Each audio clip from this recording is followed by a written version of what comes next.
The Earth is suddenly hit by unknown light that turned it into an apocalyptic deserted world. And in this ruined sand world, your wealth is based on how strong you are. So if you are weak, you're poor. But our MC here awakened a simple power that is to control sand. But in this deserted world, can you imagine what he's capable of? The entire world is in his hands, and his potential is limitless. The story begins with Zeon, our protagonist, a miserable peasant caught in the middle of a group of ruthless, ugly men. However, our boy isn't completely helpless, as he fights back, recalling that he has never truly killed anyone before. There was only one incident, a small accident where a man tried to steal his belongings and ended up dying unintentionally. In this world, awakeners are treated like gods, and the thought that he may have killed someone connected to Leong, an awakener, terrifies him. The same thug remains completely unaffected by Zeon's punch and retaliates by slamming him aside, using his awakened power to teach him a harsh lesson. Fortunately, an unexpected accident causes their vehicle to flip over, injuring the man in the process. As the driver clings to life, he reveals that they are being swallowed whole by a massive sandworm the size of Godzilla. Zeon struggles to hold on, convinced that this is the end for him. He knows he is weak, and if only he were stronger, things might have been different. The sandworm devours him, yet somehow, he does not die. Instead, he finds himself alive inside the creature, shocked by the impossible situation. Surrounded by the remains of what seems to be humanity's downfall, visions of a ruined world flood his mind, revealing what has become of their once thriving planet. In that moment, Zeon awakens his first ability. Acting on instinct, he chants Sand Blaster, firing a powerful shot that pierces through the creature's body. Now armed with a newfound power, he dares to believe he can survive even against impossible odds. He feels every beat of his heart, as if his entire body is surging with energy, and realizes that this is the awakening process taking place. Meanwhile, the sandworm prepares to devour him completely, but Zeon stands his ground, refusing to back down. Just as the creature lunges, a mysterious man suddenly appears and intervenes. With incredible speed, the man throws Zeon into the air, causing him to crash heavily onto the ground. Confused and disoriented, Zeon wonders how this stranger appeared out of nowhere. When he looks up, he is horrified to see the man driving a blade into the sandworm's neck, dark blood bursting from its body. The man casually mocks the creature for making him climb so high before preparing his final move. With a powerful kick, he drives the sword deeper, killing the monster instantly. Zeon is left stunned, realizing that defeating such a creature is no easy feat, especially since this is his first encounter with a sandworm. Before he can even process what just happened, a blue-haired shoddy approaches him and reveals that the man is Captain Zhang Yongbam, known for being flashy. Zeon is completely confused by how these people seem to appear out of thin air. As the woman casually praises her captain, Zeon notices her overwhelming presence and realizes she is incredibly powerful. At the same time, he feels his body starting to freeze, adding to his confusion. Captain Zhang remarks that a sandworm is not even a challenging opponent for him, then addresses Giselle while glancing at the scene. Turning back, he finds the two interacting. Giselle, playful yet obedient, has no trouble dragging Zeon around like a rag doll. In an instant, she overpowers him and pins him down, leaving him completely helpless. Giselle begins guessing Zeon's rank and abilities, wondering how she should figure it out. However, she soon notices something unusual. Zeon is not an awakener at all. Pinned to the ground, he cannot believe what he is hearing. She continues twisting his arm while informing the captain that he has no rank insignia. Zeon is confused, thinking she must be mistaken since every awakener is supposed to have one. From inside the vehicle, another teammate shouts at them to hurry up. Giselle then asks the captain what they should do, pointing out that it would be strange to leave him there to die. Ironically, Zeon finds this amusing, considering she was just about to break his arm. Captain Zhang studies him briefly before instructing Giselle to toss him into the back, as he seems to be heading toward the mine anyway. In the next scene, Zeon finds himself inside a damaged vehicle, filled with a noisy and chaotic group. Captain Zhang's team is far from calm, creating constant commotion. Meanwhile, Zeon is tied up in the back like luggage, forced to listen to their conversations. As sand begins drifting into the vehicle, it becomes clear that Zeon is secretly manipulating it, confirming that he has indeed awakened his powers. However, he cannot understand why no one can see his rank insignia. When he checks it himself, he notices something strange. The mark appears orange, blending almost perfectly with the color of sand. Normally, the color of an insignia determines an awakener's classification, blue for magic types and red for combat types. Although there are rumors of other classifications, Zeon has never heard of anyone capable of controlling sand before. Even as he effortlessly manipulates it, he realizes his ability is completely unique. Unfortunately, he also recognizes that he is considered an F rank, the lowest tier. Still, there is a silver lining, as his power seems to have limitless potential, allowing him to adapt like the desert itself. Satisfied with this, Zeon decides to hide his abilities for now, waiting for the right moment to reveal them. Deep down, he believes that one day he will gain control over the entire desert, and perhaps even dominate the planet itself. This raises an unsettling question. Will he become a hero, or something far more dangerous? Eventually, they arrive at a stunning magic crystal mine. Observing the checkpoint, Zeon notes that everything appears normal at first glance. One of the men orders him to follow without speaking, leaving Zeon no choice but to comply. From a distance, Giselle and Captain Zhang discuss how unusual the boy is. While some might assume he survived purely by luck, the captain strongly disagrees. Earlier, he noticed a massive hole in the sandworm's body, suggesting that Zeon was somehow involved. Despite this, he chooses not to question the boy further, believing they are destined to meet again. As the story progresses, a surprising twist unfolds. Instead of dark tunnels, the mine is filled with people enjoying festivities, completely defying Zeon's expectations. The man escorting him mentions that he will call the supervisor soon and tells him to stay put. Left alone, Zeon feels uneasy in such an unfamiliar place. The man even jokes about putting a bullet in his head before walking off, leaving him free to move around, convinced it would not matter anyway. Ignoring the threat, Zeon realizes he is starving and begins searching for food. As he looks around, he spots a shop that might satisfy his hunger. At that moment, his attention is drawn to a poster on the wall, one that encourages laborers to contribute to lighting up the city. The seller hands Zeon a drink and casually asks if he finds the movement inspiring. His hands are rough and covered in scars, hinting at a harsh past, as he explains that the city's true energy source is not mana stones. Confused by where the conversation is going, Zeon asks what he really means. The man points directly at him and reveals that people like Zeon are the real source of energy. They are ordered around endlessly, and when one falls, another simply takes their place, making them an infinite supply. Annoyed by the insult, Zeon snaps back, telling the old man to worry about his own limited time instead. The man calmly replies that everything seems interesting at his age and then unexpectedly mentions Zeon's experience inside the sandworm, leaving him stunned. The old man continues mocking him, claiming that a kid like Zeon will end up inside a sandworm again, since this place is no safe haven. Zeon defends himself, insisting he is only here to earn money. The man then points to a pile of junk behind him, urging Zeon to take a closer look.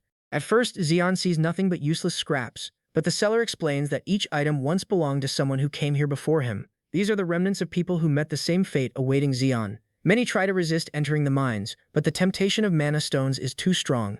Out of fear, they sell everything they own just to survive, clinging desperately to life while losing pieces of themselves. In the end, nothing changes, and everything they gain eventually slips away. With no hope left, the old man now tells newcomers the harsh truth directly: the mine will consume them. He cruelly adds that people like Zeon will not even leave behind a name, and admits he looks forward to seeing what remains of him after death. Frustrated, Zeon ignores the insults and asks for the price of the drink. The man demands an absurd amount, causing Zeon to shout in disbelief. Apparently, everything in this place is expensive, even the simple skewer he ate earlier. Zeon complains about the poor quality and admits he cannot afford such a price. As he argues, he fails to notice that the surrounding workers and butchers have begun drawing their weapons. They are completely merciless, ready to cut him down without hesitation. Zeon stubbornly refuses to pay, but one man suddenly sneaks up behind him, intensifying his fear. The old man then poses a question, asking how someone like him manages to run a business in such a terrible place. The answer is simple: they are all corrupt. When Zeon looks around, he realizes he is surrounded by more than a dozen armed men, acting like a crime boss. The old man asks what he plans to do next. Zeon shouts that he has nothing to offer and that the price is unreasonable.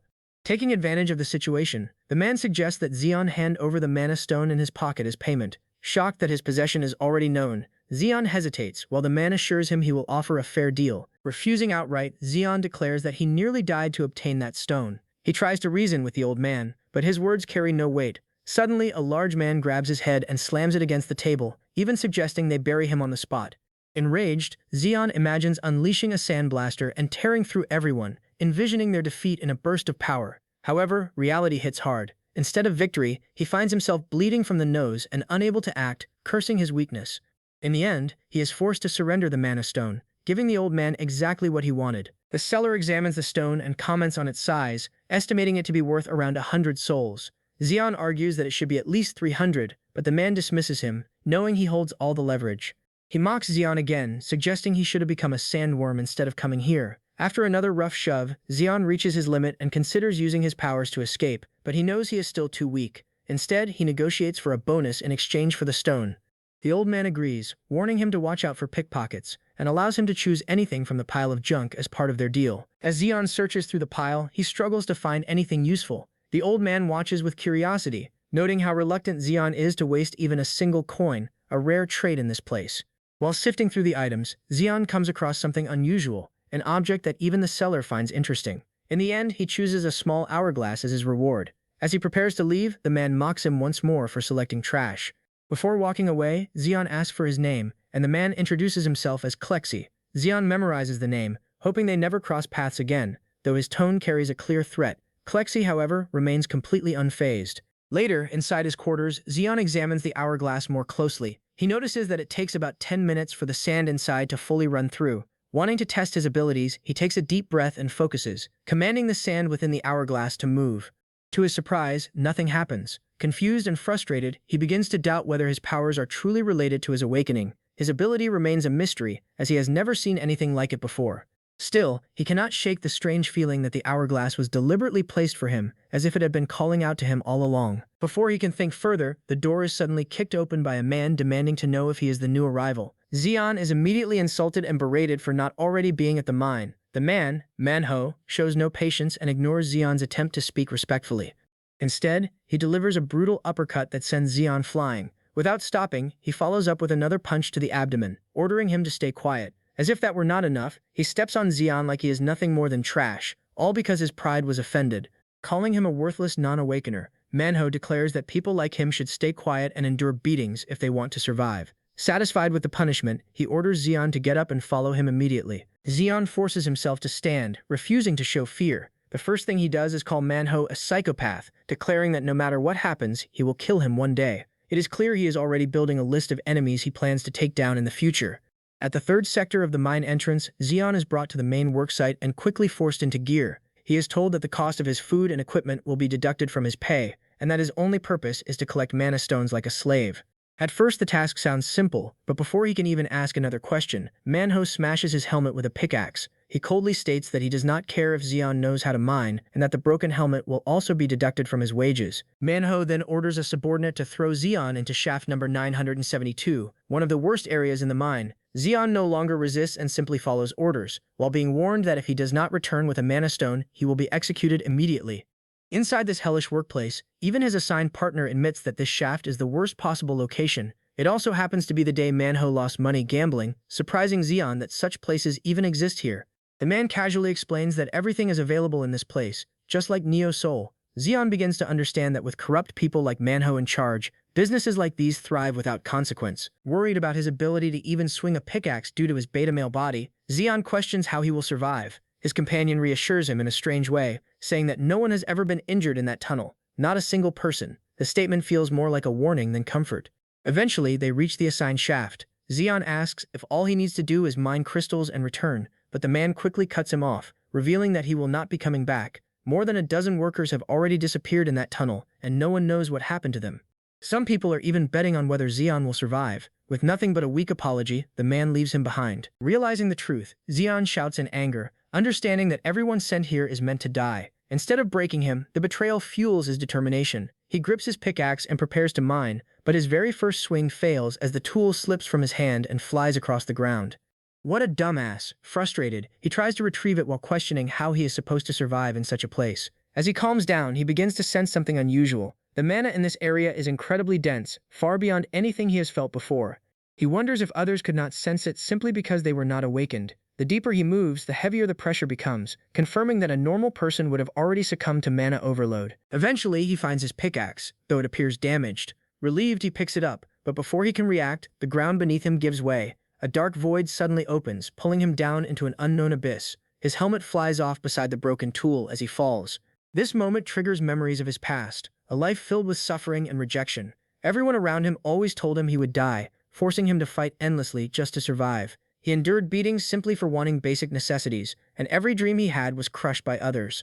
In the end, he even took a life, overwhelmed by fear and guilt, believing his own life was finished.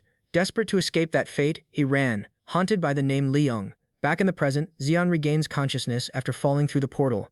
He immediately notices the intense heat and the ash surrounding him. Realizing where he is, he curses his luck. The portal has led him into a volcanic dungeon filled with danger. A small stone rolls toward him, and when he grabs it, he quickly drops it from the intense heat. This confirms that everything around him is real. Drawing from what he knows about dungeons, he understands that there must be both an entrance and an exit. With his hand burned, he tears a piece of cloth to cover his mouth, knowing that the ash alone could suffocate him if he stays too long. Determined to survive, Zeon assumes that the exit lies at the highest point of the volcanic area. Staying still would mean certain death, so he decides to move as quickly as possible while there are no visible monsters. With renewed determination, he charges forward, pushing his body to its limits. Despite his confidence, he barely avoids falling into lava and struggles to maintain his footing as the unstable terrain collapses beneath him. At one point, he nearly falls into the molten pit, barely saving himself by clinging to the edge. Even then, he refuses to give up, declaring that something like lava will not stop him. After barely surviving multiple near-death situations, his frustration grows, and he directs all his anger toward Manhwa, swearing revenge. However, he quickly regains focus, reminding himself that survival is his only priority. From his current position, he calculates that he needs only a few more jumps to reach the highest point. Without hesitation, he pushes forward, determined not to let his life end in such a place.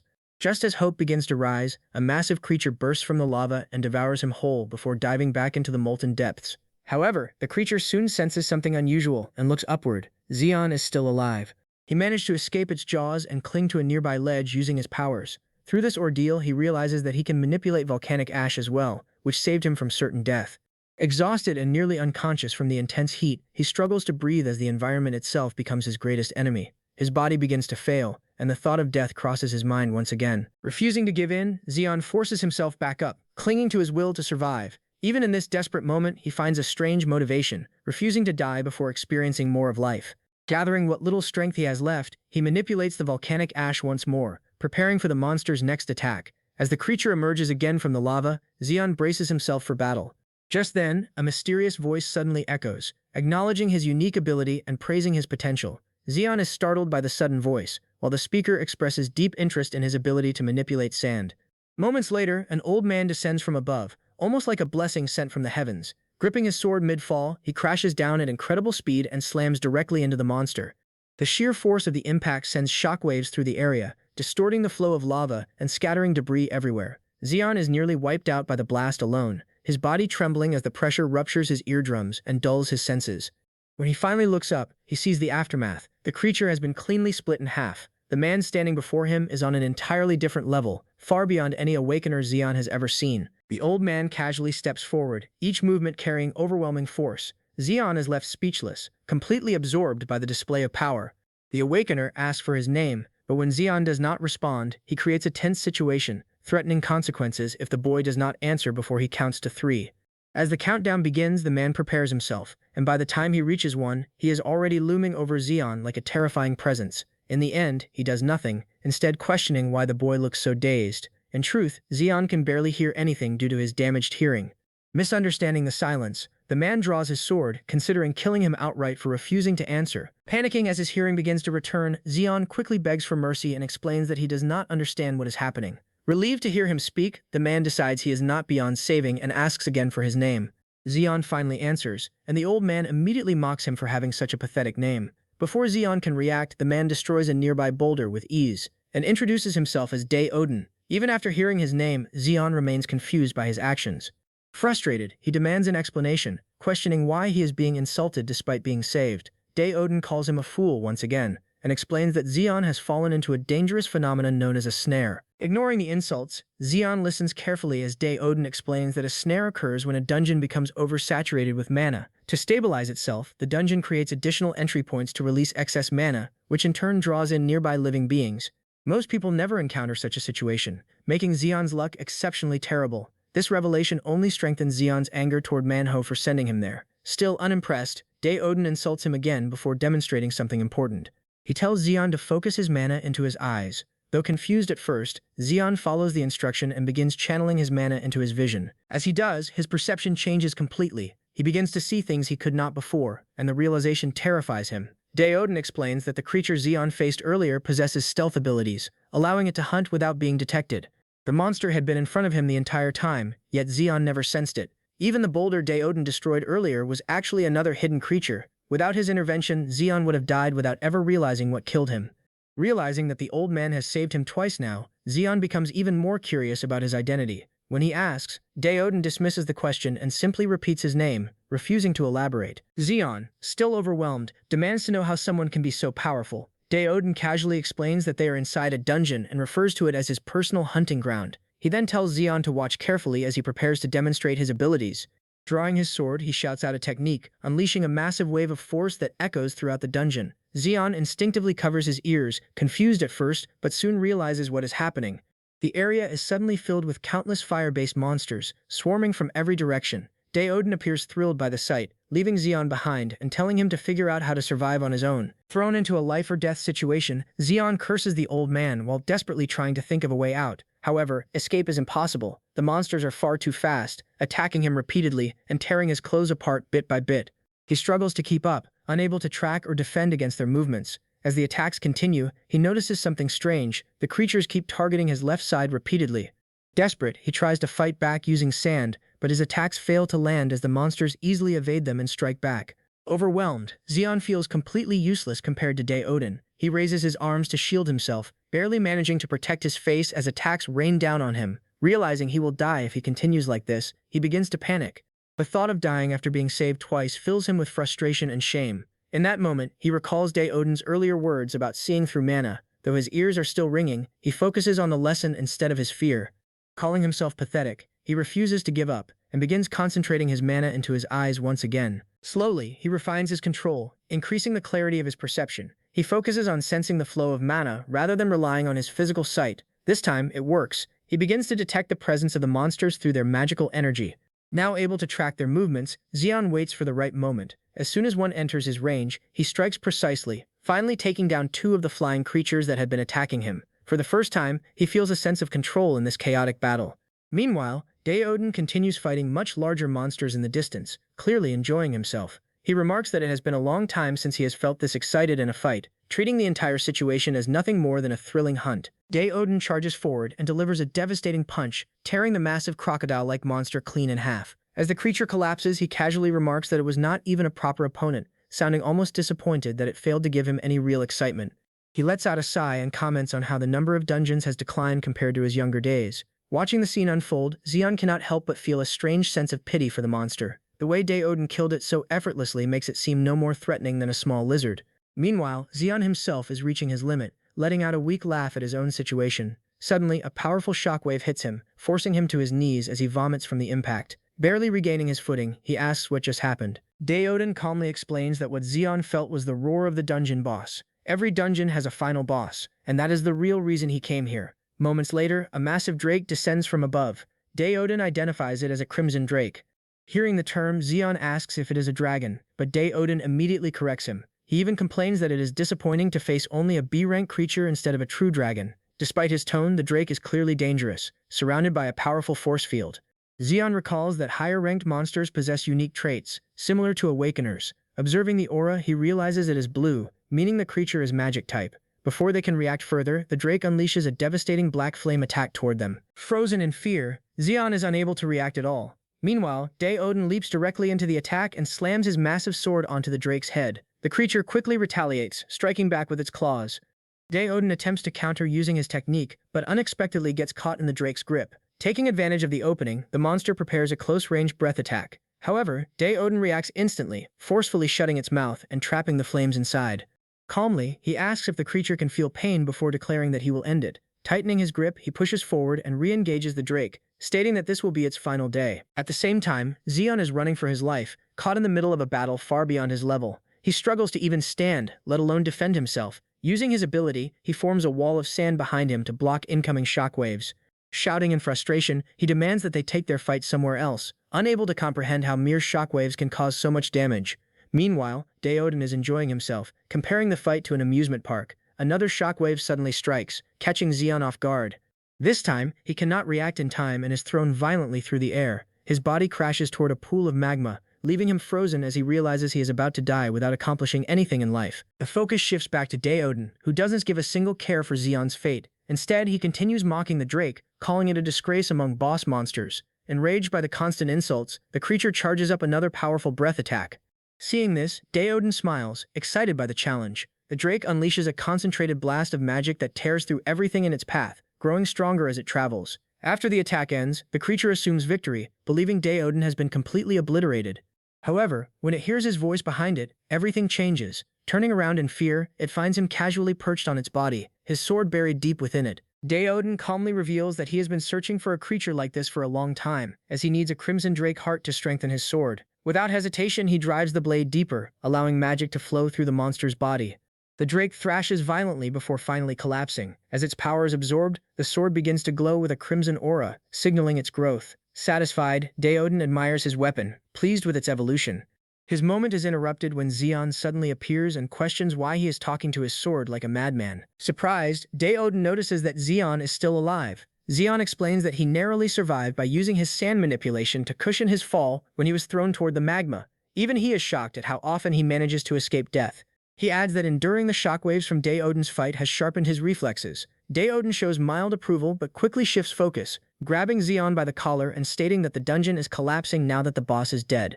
Confused, Zeon questions why he is being treated like baggage. Without warning, Odin throws him into a small crack that appears in space, casually telling him goodbye. While flying through the air, Zeon curses him endlessly, calling him worse than Manhwa.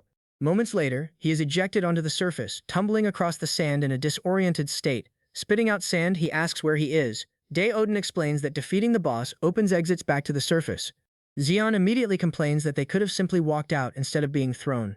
Losing patience, Odin finally speaks seriously. He acknowledges that Zeon's sand ability has potential, but in his current state, he is still useless.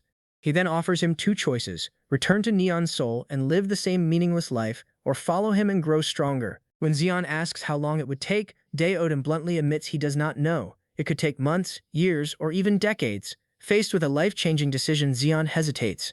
Odin simplifies it brutally. He can either go back to his old life or take a path where he has a high chance of dying. Instead of being discouraged, Zeon bursts into laughter, questioning the old man's sanity. He sarcastically talks about returning to a luxurious life, mocking the idea of following an unpredictable old man through dangerous lands. Without hesitation, Odin confirms that this is exactly what he expects. After pretending to struggle with the decision, Zeon finally agrees to follow him. He admits that he holds grudges and wants revenge on those who wronged him, including Odin himself. At the same time, he acknowledges the old man's overwhelming strength and believes he will not find anyone stronger. As he speaks with growing confidence, Odin interrupts and mocks him, asking if he is prepared to die early. Zeon denies it and declares that he will become stronger than everyone else. Odin responds that such arrogance will only lead him to an early grave, but tells him to follow anyway. As time passes, the two travel together, but Zeon quickly begins to struggle. Drenched in sweat and barely able to keep up, he calls out to Odin, begging him to slow down and take a break after walking for 6 exhausting hours. Zeon keeps shouting for a break, but the old man ignores him and continues walking in silence. Frustrated, Zeon mutters to himself, insisting he is not some moody teenager, and questioning why he keeps having these sudden mood swings. The desert heat becomes unbearable, and every step through the loose sand drains his strength. He begins to worry that he might collapse from heat stroke at this rate. Just as he is about to give up, the old man suddenly turns to him, as if he had been waiting for that exact moment. He calls Zeon a fool who cannot even use a fraction of his own power. Confused, Zeon listens as Odin reminds him that he is a sand manipulator, yet he struggles to walk on sand, the very thing he should control with ease. Zeon tries to defend himself, saying he only awakened recently and is still in F class. That immediately irritates Odin, who dismisses the idea of rankings entirely. He demands to know if Zeon truly believes people are born as S-class while he alone was left behind. Grabbing him by the collar, the old man questions whether he plans to give up simply because he thinks he was not blessed. After venting his frustration, he throws Zeon back onto the sand and orders him to figure things out on his own. He insists that Zeon must understand his own power if he wants to break past his limits. Just when Zeon starts thinking the old man might be reasonable, Odin suddenly snaps again and warns him that failure will mean death. Taking the warning seriously, Zeon begins experimenting with his ability. He knows he can only control sand within a range of about 5 meters. Observing the terrain, he realizes the sand is only ankle deep and considers making it more solid to conserve energy while walking. Focusing his mana, he compresses the sand beneath him until it hardens like a floor. It works. Moving through the desert suddenly becomes much easier. However, he quickly notices how much mana this method consumes and realizes he cannot sustain it for long. Switching strategies, he concentrates mana into his legs instead. This approach proves more efficient, allowing him to move faster without draining himself as quickly. Watching him struggle and adapt, Odin quietly smiles, reminded of his own youth. Despite Zeon insisting he is only an F class, the old man believes his control and potential are closer to E or even D rank. Not long after, Zeon excitedly discovers an even simpler method. By controlling only the sand directly beneath his feet, he can move effortlessly without excessive energy use. Overjoyed, he runs toward the old man to show off his discovery, even becoming cocky enough to taunt him. Without hesitation, Odin knocks him out with a punch, telling him not to waste time on useless antics if he wants to survive. When Zeon wakes up, he finds himself lying face down in the sand. The old man is casually eating jerky nearby, and comments that carrying him was a hassle. As Zeon groans about his injuries, he is tossed a piece of jerky and told to listen carefully. Odin briefly shares a story from his younger days, a time when strength was used to protect the weak rather than exploit them. That world is long gone, and it is clear he misses it. The moment passes quickly, and he tells Zeon to get up if he does not want to die. This time, Zeon listens quietly, beginning to realize that beneath the harsh attitude lies genuine experience and wisdom. As they eat, Zeon notices something interesting. Despite his worn-out teeth, the old man eats jerky with ease. By observing him, Zeon learns the trick, softening it with saliva before chewing. It is a small but important lesson for surviving in such a dry environment. He begins to feel that the old man is not just feeding him, but teaching him how to survive. Like showing someone how to fish instead of simply giving them food. After resting, they continue their journey under the night sky. Zeon keeps asking for more jerky, but the old man refuses, telling him to be quiet. As the temperature drops, Zeon starts shivering uncontrollably, his body struggling to handle the freezing desert night. Meanwhile, Odin remains completely unaffected, as if he were relaxing somewhere comfortable. Confused by the old man's strange behavior, Zeon also cannot understand why he constantly talks to his sword. Soon after, thirst begins to take over. Zeon asks for water, but the old man ignores him and drinks everything himself. Frustrated but desperate, Zeon realizes he has no choice. Unlike the old man, he cannot extract moisture from fabric, so he resorts to licking dew from his own body just to survive. The old man mocks him for his behavior, but Zeon insists he is simply doing what he must to live. Ignoring the argument, Odin tells him to focus on sensing his surroundings. Though confused, Zeon obeys and begins listening carefully.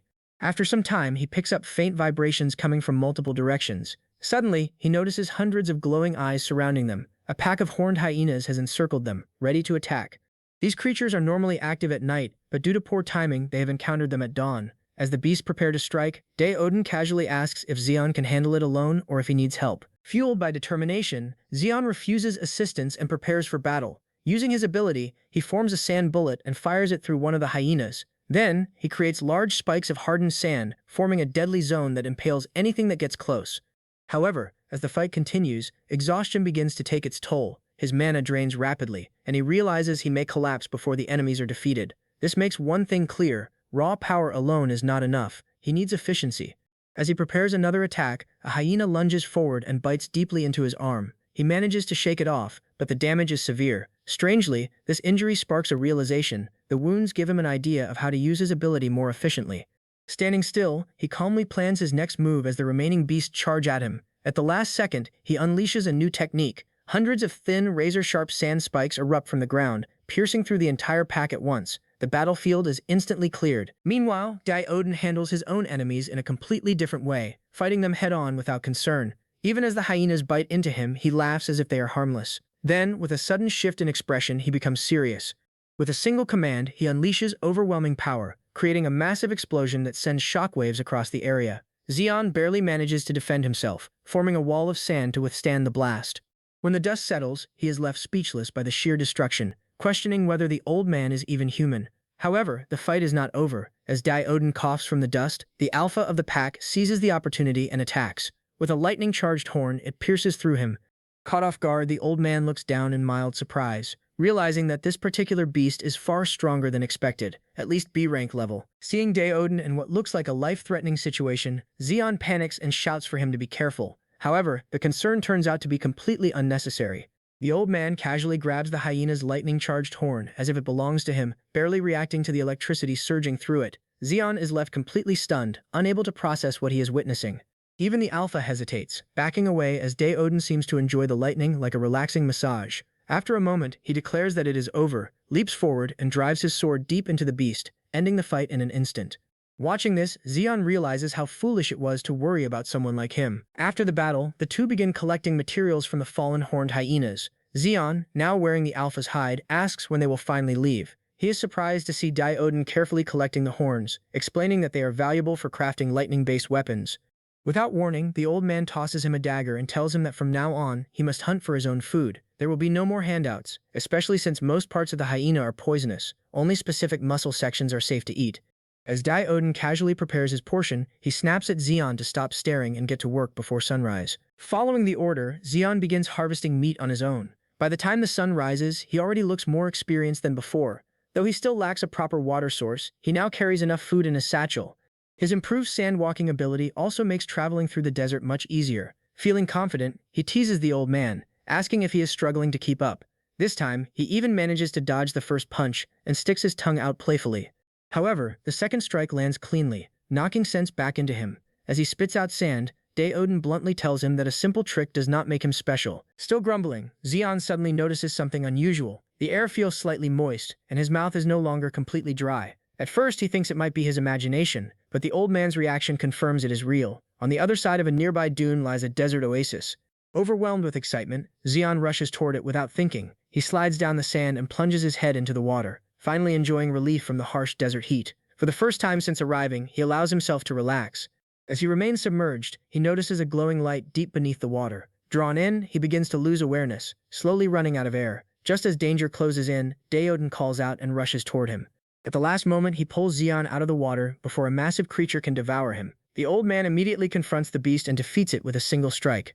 Meanwhile, Zeon, still dazed, becomes distracted by the rainbow forming over the oasis, barely processing how close he came to death. Odin drags the creature ashore and explains that it is a sand angler, a monster that uses light to lure prey before consuming them. His tone shifts, and he harshly scolds Zeon for his carelessness. Reckless behavior like that, he says, is the fastest way to die in the desert. Zeon can only nod in agreement. Seeing that the lesson has sunk in, Odin changes the subject and orders him to start skinning the creature. The sand angler is a valuable C-rank beast, and its skin can be used to create protective clothing. Zeon begins working, though his lack of skill is obvious. The old man criticizes his clumsy handling, telling him to stop treating the task so lightly. Realizing the skin is too tough for an ordinary blade, Zeon channels mana into his knife, sharpening it enough to cut through. He improvises by turning the scales into needles and using tendons as thread. Despite his creativity, the first result is a complete mess. Odin mocks him for wasting such valuable material, but Zeon refuses to give up and tries again. After several hours, he finally succeeds in crafting a decent robe. Feeling proud, he jokes about selling them in the future, but Odin interrupts him and tells him to stop wasting time.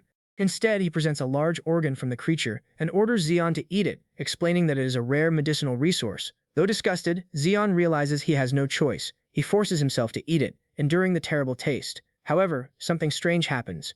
Instead of feeling full, his hunger intensifies, pushing him to consume even more. Once he finishes, Odin warns him that the real effect is about to begin. Suddenly, Zeon's body reacts violently. His throat tightens, and an intense heat spreads throughout him, as if something inside is burning out of control. Overwhelmed by pain, he collapses and begins screaming. Meanwhile, Odin remains calm, telling him to endure it. He speaks about how everything in life is fleeting, much like the oasis, and how creatures like the sand angler exist to maintain balance. However, Zeon, writhing in pain, interrupts him and demands help instead of lectures. Despite his condition, the old man does nothing. He simply watches for a moment before lying down and going to sleep, leaving Zeon to endure the agony on his own. The next day, Zeon finally opens his eyes and is met with the old man staring down at him with an unsettling smile. The sight almost scares his soul out of his body, and he immediately yells at the man for nearly giving him a heart attack. After exchanging a few more light remarks, the old man asks how he feels. Only then does Zeon realize something is different inside him. His body feels lighter, his muscles stronger, and the mana within him is almost overflowing. Curious, he questions what happened, comparing the sensation to some kind of super soldier enhancement. The old man calmly explains it was due to the sand angler's gallbladder, an organ that acts like a cheat item for surviving the desert and greatly boosts strength. It is extremely valuable, which makes Zeon uneasy that he was allowed to use it. The old man dismisses his concern, saying it was necessary since Zeon was too weak and would only slow him down. Zeon protests that he is still useful at times, but the old man cuts him off and tells him to eat so they can finish the creature. 4 days later, they finally reduce the sand angler to nothing but clean bones. With no time wasted, they resume their journey.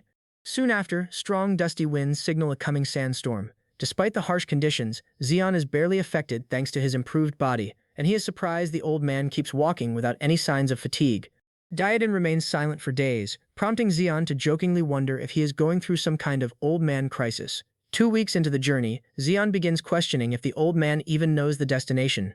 Just then, a giant ant monster appears behind him, and Zeon instantly reacts with a sand beam attack, sensing more threats approaching. As the fight escalates, Zeon quickly realizes the creature is tougher than expected when it survives his attack. His excitement turns serious as he detects multiple approaching ants using his sand sense. Without hesitation, he drives his hand into the ground, forcing hidden ants to surface as they begin to surround him. What starts as a controlled fight quickly turns chaotic as waves of ants continue to emerge. Zeon grows slightly bored while repeatedly blasting them with sand, but at the same time, his technique sharpens rapidly through constant combat. He even notes that sandstorms are perfect for him since they provide virtually unlimited material to fight with. Meanwhile, Odin continues moving ahead without slowing down. leaving Zeon to deal with everything behind him. Zeon complains about the lack of loyalty, even joking that this explains why the old man is still alone in his age. While distracted, Zeon suddenly senses something far more dangerous within his detection range. Unlike previous beasts, this presence sends a chilling sensation through his spine. Almost immediately, a massive stampede of ants erupts from the ground, forming an overwhelming swarm that surrounds him from all sides. Zeon turns to Diadon for help, admitting he is out of his depth, but the old man simply sits down to watch as if enjoying a show. Realizing no help is coming, Zeon understands he must handle it himself. Diadon's calm reaction also confirms that this is likely a test. Accepting the challenge, Zeon gathers sand into a massive rotating sphere and traps portions of the swarm, though more ants continuously break through. As the pressure builds, he begins losing control and is eventually dragged like debris across the battlefield. Frustrated, he even challenges the ants to fight one-on-one, but they only swarm him more aggressively. Forced to adapt, Zeon hardens sand beneath his feet and begins using it as a platform to move through the air. However, the ants counter by forming towering structures to reach him. Even mid-air, he is pulled down when they combine into larger formations, dragging him violently back to the ground. Bruised and coughing blood, Zeon struggles to stand while noticing Diadon still watching without emotion. That indifference fuels his determination. He refuses to rely on anyone and pushes forward on his own. For the first time, Diadon shows mild approval, acknowledging his spirit. He reflects that in this ruined world of endless sand, Zeon's ability is a rare blessing. True awakeners are meant to push their powers beyond limits, not live ordinary lives. Diadon remembers the ancient catastrophe that destroyed the world 100 years ago, losing his family and especially his daughter, leaving him powerless and hollow. Seeing Zeon now, refusing to break even under overwhelming odds, reminds him of what strength truly means. Inspired, Zeon unleashes a newly created technique, highly compressed sand missiles combining gravity, wind, and raw energy into devastating attacks. The battlefield is reduced to craters as the ants are wiped out in waves. Just as Zeon celebrates his success, distracted by his victory, a massive ant emerges silently from his flank and clamps down on him with crushing force. He never sensed it coming. Instantly, he realizes something is wrong inside his body. His mana is destabilizing and slipping away. A foreign sensation spreads through him as he understands the truth. He has been poisoned, and his newly formed mana pathways are being blocked. Now weakened and restrained, all Zeon can do is curse helplessly as the situation turns against him. The giant ant showed no reaction to Zeon's curses, treating him as nothing more than prey to be collected. When he eventually regained consciousness, he found himself deep underground inside a vast tunnel system, completely surrounded by his enemies. It was an ant nest. Sensing the arrival of fresh food, the colony's larvae quickly crawled toward the paralyzed human. Their piercing screeches and alien appearance were unsettling as they confirmed he posed no threat. Almost immediately, they began swarming over his body, trying to bite into his flesh. Their strength was enough to pierce skin and dig through what lay beneath. Despite being reduced to helpless prey in the middle of a disgusting feeding frenzy, Zeon could not move a single muscle. At this rate, he would be eaten alive. As his vision slowly darkened, memories of his life flashed before him. That bleak recollection sparked something deep within him. With sheer willpower, he forced his body to resist the poison and crushed one of the larvae crawling over him. The sudden movement alerted the surrounding ants, but Zeon only laughed bitterly at himself for nearly accepting death so pathetically. There wasn't a single good memory in that flashback, just emptiness. He refused to die as a nobody. That refusal pushed him beyond his limits. The markings on his forearms shifted as he regained control, and sand erupted beneath him in a violent burst, instantly obliterating the larvae around him with a spike-like explosion. The ant army panicked. Their supposed helpless captive was standing again, now surrounded by dozens of compressed sand missiles floating in the air. Looking at his forearm, Zeon noticed his rank had increased. With it came poison cleansing, stamina restoration, and a massive boost to his already overflowing mana capacity. The second line on his mark represented everything he had endured alongside Diadon over the past days. Compared to his former self, everything, power, stamina, mana output, had evolved dramatically. And yet, even with all this growth and his arsenal of sand missiles, he still couldn't land a single meaningful blow on the Ant Queen. The giant creature retaliated with blinding speed, her limbs shattering stone into dust with ease. Zeon continued his barrage, but her exoskeleton remained completely intact. Frustration built as he realized brute force alone wasn't enough. Accepting that his current methods were useless, Zeon shifted strategies. If piercing and smashing wouldn't work, then he would take the armor itself. Controlling every grain of sand he could summon, he coated the queen's entire body and focused on a twisting, ripping force, trying to peel her hardened shell away from the flesh beneath. The effect made the queen screech in agony. In response, she began gathering pure mana within her mandibles instead of retreating. She wasn't just defending, she was preparing a counterattack. Ultra-high-frequency waves erupted from her body, piercing Zeon's senses and making his ears bleed as his vision blurred under the pressure. The battle turned into a brutal contest of endurance. Zeon, despite the overwhelming pain, refused to back down. If he died here, so be it, but he would not be ignored. The stalemate finally broke when his consciousness began to fracture, his connection between mind and body snapping apart. Just as everything was about to end, Diadem reappeared, pulling him back from the brink. Barely conscious, Zeon even joked weakly about letting the old man take the final hit. Diadem, for once, acknowledged his effort. He had fought beyond his limits and earned his right to live through persistence and creativity. Odin carried Zeon's battered body toward the fallen queen and into a small clearing, where a glowing spherical object had been left behind. When asked what it was, Odin scribbled on the walls, explaining it was the queen's egg, something like medicine, even jokingly calling it strawberry-flavored. Confused but trusting him, Zeon asked if it would be like the sand angler's gallbladder. Odin casually admitted it would most likely cause death. Zeon didn't hear that part due to his damaged hearing, and in his usual reckless trust consumed the egg anyway. Almost instantly, his body began to rupture as spikes of blood burst from his skin. His organs twisted violently as the process of organ inversion began, an excruciating phenomenon where internal organs are forcibly reversed and torn apart. Most would die immediately from the pain alone. Zeon endured it, screaming and cursing through blood loss and shock as he questioned whether the old man was truly helping or simply insane. As he collapsed into his own pool of blood, Odin calmly rummaged through the queen's corpse, retrieving a glowing mana stone. Satisfied, he stored the remains in an independent space, while his sword Creon silently observed his actions with unease. He admitted that he might have pushed the kid too far this time. Still, there was no alternative in his mind. In this world, weakness meant death. That was simply how fate worked. Besides, Creon understood just as well as Diadem that their time was running out. By sunrise, Zeon once again defied all expectations, waking up like a drained corpse that somehow refused to stay dead. The first thing he saw was that familiar, irritating smile on a wrinkled face. Instantly, the disrespectful brat launched himself at his mentor without hesitation. Odin calmly warned him not to stir up dust while he was still being patient, but Zeon wasn't listening. He had already formed another batch of compressed sand missiles, locking onto the old man's position. Diadem tried to stop him, but Zeon went through with the attack anyway. To be fair, he wasn't thinking clearly. His mind was still clouded, and he genuinely believed the old man had tried to kill him. Sand erupted violently as he buried Diodin under layers of pressure and debris. Still not stopping, Zeon followed up by manipulating jagged stalactites from the cavern's ceiling, snapping one loose and dropping it like a spear toward the old man. The entire sequence drained him completely, both mana and stamina pushed to their limits. While Zeon ranted about betrayal and attempted murder, Diodin only sighed and questioned his intelligence. Even if the queen's egg had side effects, that was no excuse to stop using his brain entirely.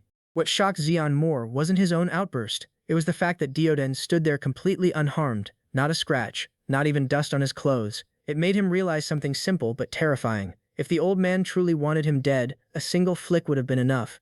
Why would someone like that bother poisoning him at all? The thought stung, but it also made sense. Diodin finally explained the truth. The queen's egg was not just poison, it was also a refinement catalyst. It violently twists and tears the body's internal structure, yes, but in surviving it, the body expels every impurity and resets its mana pathways. In that broken state, mana capacity expands rapidly to fill the newly cleansed space. In short, Zeon hadn't been harmed randomly. He had been forced through a brutal evolution, and judging from the reaction during his attempt to kill Diodin, his mana had likely increased 3 to 4 times over.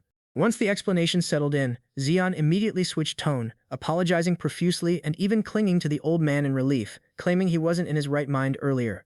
Diodin looked visibly uncomfortable, mostly because he was being hugged by a sweaty, snot-covered idiot, but he didn't make a big deal out of it. Fortunately, the egg had also restored Zeon's injuries, including his eardrums, which meant he could now hear insults clearly again. Internally, Diodin discussed the situation with Creon, acknowledging the risk they took. In truth, Zeon's apology was only half genuine. Part of him was just trying to avoid further punishment. Still, Diodin concluded the gamble was necessary. If the boy didn't grow fast enough, he would simply become dead weight.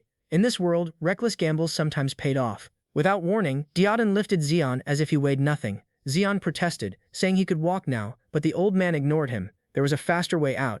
Diodin pointed upward toward the cavern ceiling, and Zeon immediately understood he wouldn't have a choice in how this ended. Moments later, the surface of the desert shattered as they erupted upward from below. Sand exploded outward as they returned to the open wasteland. Zeon complained immediately. He wasn't fond of Diodin's idea of travel. The old man simply replied that leisurely travel wasn't an option when Zeon had been sleeping for 4 days straight. Their argument was cut short when Diodin suddenly stopped, his gaze fixed on something in the distance. Zeon tried to act indifferent, claiming nothing could surprise him anymore, until he followed the same line of sight and immediately shut up. Far across the desert stood a massive figure, a land tortoise the size of a small island, slowly moving through the sands. Even from nearly 30 kilometers away, its scale was overwhelming. Diadon identified it as the mobile fortress Archelon, a B-rank magic beast whose defenses rivaled even A-rank monsters. It was once tamed and modified by powerful individuals, its shell transformed into a traveling fortress. As the colossal beast passed, Zeon and Diadon looked like nothing more than specks of dust beneath its feet. The sheer scale of it forced Zeon to finally understand just how vast the world truly was. Then, as the Archelon halted, a figure leapt down from its shell. Diadon's expression shifted slightly. Whoever had just arrived wasn't a stranger. In fact, it had been a long time since these two old men last met. The old dude stated that it's been a while since they both met before stating his name, Pavilsa. Pavilsa replied that Odin is still abnormal despite being over 100 years old. The two continued yapping about territory and Pavilsa's problem on the infestation of scavengers while our boy Zeon watched in the sidelines. He even wonders how both of these two fossils are so strong despite their age. Suddenly, the giant turtle's head moved and lowered to their side, offering a ladder. Pavilsa told the duo to follow him while the turtle stared at our boy intently, making him nervous. Noticing this, Pavilsa asked Odin who this scrawny kid is, to which Odin replied that he just picked up some trash to help our Mother Earth from pollution. Pavilsa stated that the world must be ending because he is dragging someone with him. The next scene left our boy shocked. Inside the huge Oar turtle there's an entire civilization living. Odin told Zeon that it is the Moat clan, to which Zeon asked if they are all blood-related. Odin did not deny it and even stated that they are all descendants of Pavilsa, and these people claim that they are the chosen ones even though they can't do nothing without the big Oar turtle. Pavilsa then chimed in, asking what does Odin know to blabber things like that. Odin, not letting it slide, roasted Pavilsa that if he died, the big turtle will abandon these people. The scene then shifted to a grand room, to which Pavilsa asked if he can see the goodies. Odin then opened a black portal before dumping a massive amount of treasure, which left Zeon shocked and even asked Odin how many lives he had taken, to which Odin replied that he will be next. Zeon then asked Odin if he was a magic type to be able to cast a portal that the treasure came from, to which Odin shouted at Zeon, wondering how he doesn't know a subspace, even roasting him as a dumbass. Meanwhile, in the background, Pavilsa observed the treasure carefully. Pavilsa then stated that every single treasure is a top-grade item, to which Odin asked him to stop and just get on with it. Pavilsa asked him to calm down. He then asked him what he wants for those loot, to which he replied a breastplate made out of the corpse of the wolf ant queen and a subspace for our boy. Pavilsa asked what he will be using it for before picking up Zeon like a pet and saying it's all for him.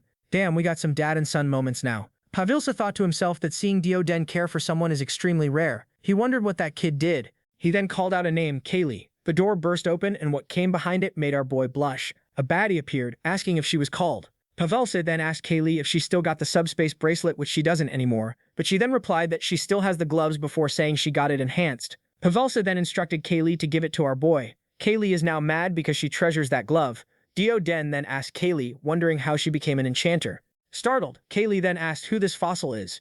Odin stated that having an enchanter is a rare and valuable profession even in Neo Soul, as expected for Pavilsa's granddaughter. Pavilsa then cut them both off and instructed Kaylee to go tell Noel to craft the breastplate. Odin requested. Kaylee left and asked our boy to follow her, to which Zeon happily complied, leaving the two fossils in the room.